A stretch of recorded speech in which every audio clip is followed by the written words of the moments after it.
we're getting support from China to our efforts to improve the effectiveness and impact of peacekeeping.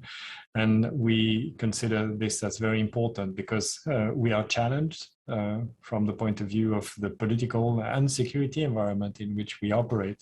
I'm mentioning this in particular since China took the lead in supporting the efforts that we're carrying out regarding the theme of the safety and security of our peacekeepers, which is critically important.